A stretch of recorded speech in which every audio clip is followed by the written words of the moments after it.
Bonjour à tous et bienvenue dans votre journal des produits de bourse de l'Obsa du mercredi 11 septembre.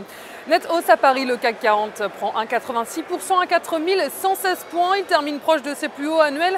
Et aucune statistique majeure n'était au programme hier. C'est le dossier syrien qui a rassuré et porté la tendance à Paris comme sur les autres places boursières mondiales.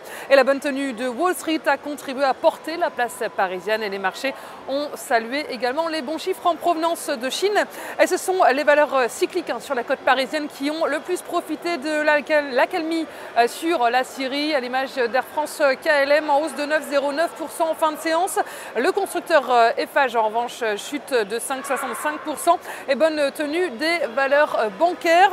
À New York, la tendance était à la hausse. Encore une fois, elle a été portée par de solides statistiques en provenance d'Asie. La production industrielle chinoise est en hausse de 10,4% sur un an. Les ventes au détail ont également nettement rebondi de 13,4% sur l'année et les tensions sur l'Asie ont été mises de côté et contribué également à doper la tendance à la bourse de New York. Le vote du Sénat prévu demain a été reporté après la proposition russe qui éloigne la perspective des frappes contre le régime de Damas.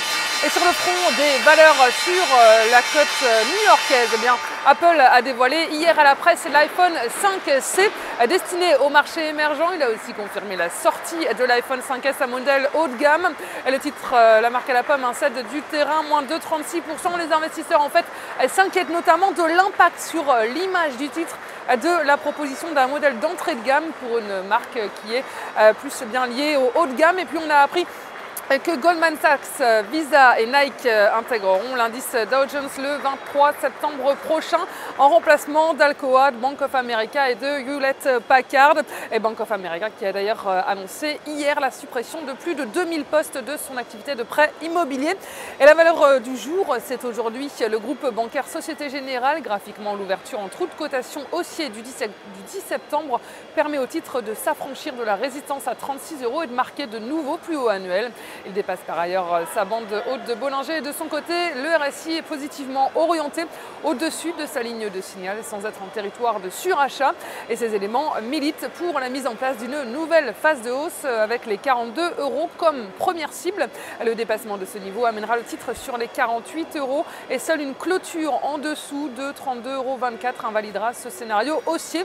La stratégie qui vous est proposée pour jouer cette valeur, c'est l'achat du Warrant Call Société Générale à 4194 T d'Unicredit au prix d'exercice de 39 € et d'échéance au 7 mars 2013. C'est tout pour aujourd'hui. Passez une excellente journée et on se retrouve demain.